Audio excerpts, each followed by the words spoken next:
So guys welcome back to my YouTube channel. इस video में हम बात करेंगे एसिड बेस एंड सॉल्ट, जो कि चैप्टर 2 है 10th क्लास का। तो देखिए, सबसे पहले एसिड क्या होता है। एसिड वो सब्सटेंस होते हैं जो टेस्ट में खट्टे होते हैं। बेस वो सब्सटेंस होते हैं जो टेस्ट में बीटर इन टेस्ट होते हैं। बीटर का मतलब क्या होता है, ना तो वो खट्टे होते हैं ना तो कड़वे होते हैं। सॉल्ट क्या होता है, जो हम डेली लाइफ में भी यूज़ करते हैं ना, वो कॉमन सॉल्ट है। वैसे ही और बहुत सारे सॉल्ट हम यहाँ पर देखेंगे।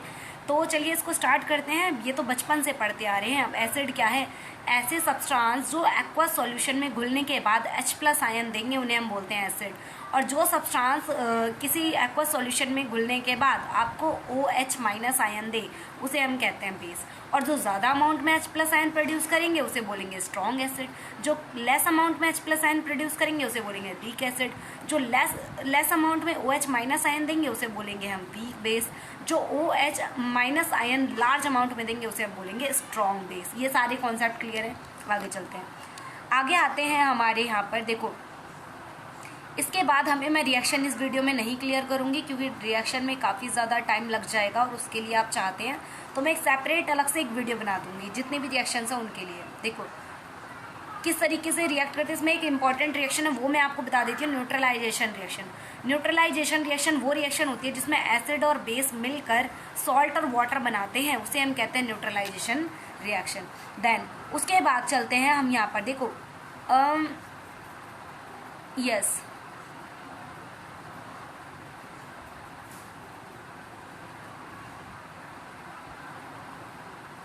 हाँ, स्ट्रॉन्ग एसिड और वीक एसिड ये मैं आपको बता ही चुकी हूँ, सॉल्यूशन के बारे में बता चुकी हूँ। यहाँ पर देखो एक पीएच वैल्यू आती है। क्या आती है? PH value. अगर किसी सॉल्यूशन की पीएच वैल्यू, पीएच का मतलब क्या होता है? Power of hydrogen ion. अब किसी भी अगर सब्सटेंस की पीएच वैल्यू 7 है, इसका मतलब वो सब्सटेंस न्यूट्रल है, ना तो वो एसिड है ना ही वो बेस है। अगर कोई सब्सटेंस उसकी पीएच वैल्यू 7 से डाउन है तो उसे हम बोलेंगे एसिड। और अगर वो वैल्यू 1, 2, 3, 4 है, इसका मतलब वो स्ट्रॉन्ग एसिड है। और अगर उससे ज़्यादा ऊपर, जैसे कि 7 से थोड़ा सा कम है, 5 है, 6 है, इसका मतलब वो वीक एसिड होगी, या जहाँ तक हम सर्वाइव कर सकते हैं। अगर वो वैल्यू 7 से बढ़ती है, 14 की तरफ जाती है, इसका मतलब वो क्या है? बेस है। और जब वैल्यू बहुत ज़्यादा हाई होगी, इसका मतलब क्या है? वो स्ट्रॉन्ग बेस है। वैल्यू थोड़ी सी डाउन रहेगी, इसका मतलब वीक बेस है। देन हमारे ये देखो, ये काफ़ी सारे यहाँ पर आपको सब्सटेंस दिए गए हैं जिनकी आपको क्या कहते हैं वैल्यूज़ बतानी होती है, किसकी पीएच वैल्यू कितनी है। नेक्स्ट यहाँ पर देखो कुछ सब्सटेंस आपको दे रखे हैं। ये जो 7 वैल्यू है वो न्यूट्रल है, जो जिसको प्योर वाटर जिसके अंदर आता है। और जैसे जैसे वैल्यू डाउन होती जाएगी वो सारे एसिड होंगे, जैसे जैसे वैल्यू बढ़ती जाएगी वैसे वैसे वो बेस होगा। स्ट्रॉन्ग बेस है आपका सोडियम हाइड्रोक्साइड NaOH। और सबसे स्ट्रॉन्ग एसिड है जो कि है सल्फ्यूरिक एसिड, जिसको एसिड ऑफ किंग भी कहते हैं। नेक्स्ट है हमारी डेली लाइफ में पीएच किस तरीके से रोल प्ले करता है। सबसे पहला है एनिमल्स और प्लांट के लिए। आपको पता है जो प्लांट्स होते हैं ना, प्लांट्स में जब एसिड रेन क्या होती है, पता है ना आपको एसिड रेन क्या होती है? जो हमारे एनवायरनमेंट में बहुत सारी अनवांटेड गैसेज हैं, जब वो गैसेज बारिश के साथ नीचे आ जाती है, रेन की ड्रॉप के साथ हमारे अर्थ पे आ जाती हैं, तो उसे हम कहते हैं एसिड रेन। और यही एसिड रेन हमारे प्लांट, एक्वाटिक प्लांट के लिए, एनिमल्स के लिए बहुत ज़्यादा हार्मफुल होती है। ठीक है, तो उस तरीके से ये हमारे इन लोगों पे इफेक्ट डालती है। और जो एसिड रेन है उसकी वैल्यू होती है 5.6। ठीक है, 5.6 से डाउन जाती है जब इसकी वैल्यू, से हम कहते हैं एसिड रेन। ठीक है, और यहाँ पर हमारे एनिमल्स, प्लांट सर्वाइव नहीं कर पाते, वो ख़त्म हो जाते हैं। तो उनके लिए फिर हम यहाँ पर एक सोडियम हाइड्रोक्साइड है जिसका हम यूज़ करते हैं, किस लिए? ताकि वो जो एसिड है वहाँ पर उसको न्यूट्रल किया जा सके। एसिड को न्यूट्रल करने के लिए हम बेस का यूज़ करते हैं, बेस को न्यूट्रल करने के लिए हम एसिड का यूज़ करते हैं। ठीक है, नेक्स्ट है कि सॉइल। आपको पता है हम सॉइल में बहुत सारे फर्टिलाइजर्स का यूज़ करते हैं जो भी एज एसिड के तरीके से काम करते हैं। तो यहाँ पर ये चीज़ें आएंगी। Next out digestive system.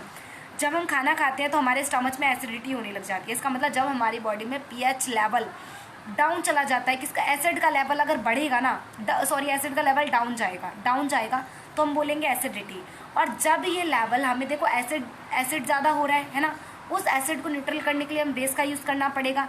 और जिस भी मेडिसिन का यूज़, जिस भी बेस का यूज़ आप करते हैं एसिड को न्यूट्रल करने के लिए, उसे हम कहते हैं एंटी एसिड। कई बार क्वेश्चन आता है व्हाट इज़ एंटी एसिड, है ना, या जिस मेडिसिन का यूज़ करते हैं उसको क्या कहते हैं, उसका नाम है anti acid. Next tooth decay. Tooth decay क्या है, जब हमें पता है जब हम खाना खाते हैं तो हमारा खाना ग्लूकोज में कन्वर्ट होता है और हमारे माउथ में प्रेजेंट होते हैं बैक्टीरियाज। वो बैक्टीरियाज उस ग्लूकोज को, उस शुगर को कन्वर्ट करने लग जाते हैं एसिड में। जब ये एसिड का लेवल बहुत ज़्यादा बढ़ जाता है, जब ये एसिड 5.5 से डाउन चला जाए ना, तो उस टाइम पे हमारे दांतों में टूथ डिके होना शुरू हो जाता है, यानी हमारे दांत खराब होने लग जाते हैं। एक क्वेश्चन और, हमारे दांत की सबसे बाहरी परत किससे बनी होती है? एनेमल से, जो कि सबसे ज़्यादा हार्ड सब्सटेंस होता है हमारी बॉडी में, ठीक है। तो इसी वजह से हमारे माउथ में क्या होता है, टूथ डिके होने लग जाता है। उसे न्यूट्रल करने के लिए हम टूथपेस्ट का यूज़ करते हैं, जो एज अ बेस के तरीके से काम करता है। नेक्स्ट है एक्वाटिक प्लांट और एनिमल। अच्छा, ये आपका कुछ एनिमल है जैसे कि बी है, बी स्टिन, आंट स्टिन, नेटल प्लांट, ये सभी में कुछ एक डंक जैसा होता है, स्टिन होती है। जब ये हमें चुभ जाती है तो हमें ऐसा पेन होता है जैसे आपने आंट रेड वाली चींटी होती है जब काट लेती है बहुत पेन होता है, वैसे ही बी स्टिन जब मधुमक्खी हमें काट लेती है तो भी वैसा ही होता है। तो वो हमारी बॉडी में एक एसिड रिलीज कर देती है जिसे हम क्या कहते हैं, एसेटिक एसिड। ये एसिड मिथेनॉइक एसिड। मिथेनॉइक एसिड जब हमारी बॉडी में इंजेक्ट हो जाता है तो हमें पेन होता है। इससे रिलीफ के लिए हम बेस का यूज़ करते हैं, एज अ बेकिंग सोडा अगर आप यहाँ पे यूज़ करेंगे तो आपको रिलीफ मिलेगा। नेक्स्ट है क्या, ये नेटल है, आप इसको देख लेना। अच्छा, इसके बाद कुछ एसिड है जो प्रेजेंट होते हैं। विनेगर में एसिड होता है एसिटिक एसिड। ऑरेंज में जितने भी सिट्रस फ्रूट है, खट्टे फ्रूट है, उनमें होता है सिट्रिक एसिड। टर्मराइड यानी कि जो इमली है उसमें होता है टर्टरिक एसिड। टमाटो में होता है ऑक्जेलिक एसिड। दही यानी उसमें होता है लैक्टिक एसिड। जब भी मिल्क की बात आती है वहाँ पे लैक्ट जैसा वर्ड आता है, जैसे लैक्टोज, मिल्क में प्रेजेंट शुगर, लैक्टिक एसिड जो दही में होता है। नेक्स्ट है आपका जो एप्पल होता है उसमें मैलिक एसिड होता है। जो भी ठंडे जगह पर उगते हैं वो सारे फ्रूट में मैलिक एसिड होता है। नेक्स्ट हम बात करें, नेटल स्टिन हो, आंट स्टिन हो, उन सभी में मेथेनोइक एसिड होता है। लेमन में सिट्रिक एसिड, जितने भी सिट्रस फ्रूट हैं सभी में सिट्रिक एसिड होता है। नेक्स्ट है हमारे सॉल्ट जैसे NaCl हो गया, MgCl2 हो गया, ये सभी हमारे सॉल्ट होते हैं। नेक्स्ट है इसके आगे कुछ और सॉल्ट्स के बारे में हम बात करेंगे। एक है कास्टिक सोडा। कास्टिक सोडा का जो फॉर्मूला होता है वो होता है NaOH, व्हाइट कलर का एक पाउडर होता है। यहाँ पर एक क्लोर अल्कली प्रोसेस है, वो मैं आपको बता देती हूँ। मेरे को यहाँ पे तो नहीं शो हो रहा बट आप देख लेना। क्लोर अल्कली प्रोसेस वो होता है जब आप सॉल्ट को वाटर में डिजोल्व करते हैं, Na आई थिंक यही है, NaOH बनाते हैं जब वहाँ पर, इसे ही हम कहते हैं क्लोर अल्कली प्रोसेस। जो सॉल्ट बनाने का एक प्रोसेस, NaOH बनाने के सॉल्ट को जब पानी में डालते हैं तो उस टाइम पे एक चीज़ बनती है सोडियम हाइड्रोक्साइड। इसी प्रोसेस को आप कहते हैं क्लोर अल्कली प्रोसेस। नेक्स्ट इसके बाद आते हैं ब्लीचिंग पाउडर। ब्लीचिंग पाउडर का फॉर्मूला होता है CaOCl2। ये जो ब्लीचिंग पाउडर है इसका आप यूज़ करते हैं एज अ कलरिंग के लिए, आप इसका यूज़ करते हैं, क्लॉथ इंडस्ट्री में इसका यूज़ करते हैं, और वाटर को कई जगह पर प्योरीफाई करने के लिए भी इसका यूज़ करते हैं। तो यहाँ पर कुछ यूजेस हैं, आप इसको देख लेना। मतलब प्योरीफाई का मतलब जर्म्स किल करने के लिए। नेक्स्ट है आपका बेकिंग सोडा। बेकिंग सोडा आप कुकिंग पर्पस में यूज़ करते हैं और बेकिंग सोडा का फॉर्मूला होता है सोडियम हाइड्रोजन कार्बोनेट यानी NaHCO3। ये है सोडियम बेकिंग सोडा का फॉर्मूला। देन इसके बाद बेकिंग सोडा का यूज़ आप कुकिंग पर्पस में करते हैं, एसिडिटी को कम करने के लिए करते हैं, कई बेकरीज में इसका यूज़ करते हैं, केक बनाने के लिए यूज़ करा जाता है। नेक्स्ट है वॉशिंग सोडा। वॉशिंग सोडा इसको धोने वाला सोडा कहते हैं, जिसको हम वॉशिंग पर्पस में यूज़ करते हैं। ग्लास, पेपर, सोप इंडस्ट्रीज़ में इसका यूज़ करते हैं।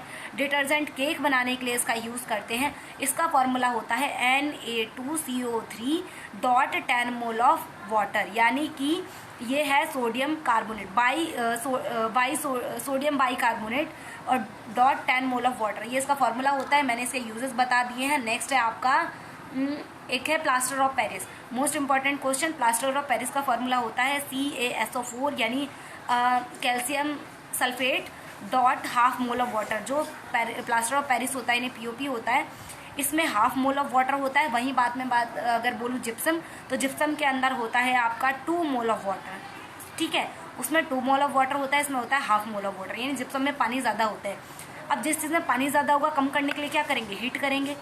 जब हम जिप्सम को 373 केल्विन पे हीट करते हैं तो ये कन्वर्ट हो जाता है POP में। और अगर बोले POP से जिप्सम बनाने के लिए, तब आप क्या करोगे, पानी ऐड करोगे। कितना, 1.5 यानी 1.5 मोल ऑफ वाटर मॉलिक्यूल अगर आप उसमें ऐड कर देते हैं तो वो कन्वर्ट हो जाता है किसमें, जिप्सम में। और POP का यूज़ बता देती हूँ, ये जो हम घर में पुट्टी बोलते हैं ना जिसको, वो यही है। कुछ मॉडल्स बनाने के लिए, डेकोरेटिव मटेरियल बनाने के लिए इसका यूज़ करते हैं। डॉक्टर्स लोग हाथों फ्रैक्चर्स के लिए, फ्रैक्चर के टाइम पर भी इसका यूज़ करते हैं POP का। घर में लीकेज, वाटर लीकेज के टाइम पे भी इसका यूज़ करा जाता है। तो ये कुछ यूजेस हो गए जो आप इसको देख सकते हैं। और इसी के साथ ही हमारा ये चैप्टर कंप्लीट होता है। अगर आपका कोई और डाउट है तो आप कमेंट कर सकते हैं, और अगर कोई टॉपिक आपको नहीं समझ आता, नहीं लर्न होता, उसकी ट्रिक मैं आपको बाकायदा वीडियो के साथ प्रोवाइड करूंगी। आप कमेंट करिए। Thank you so much watching this video.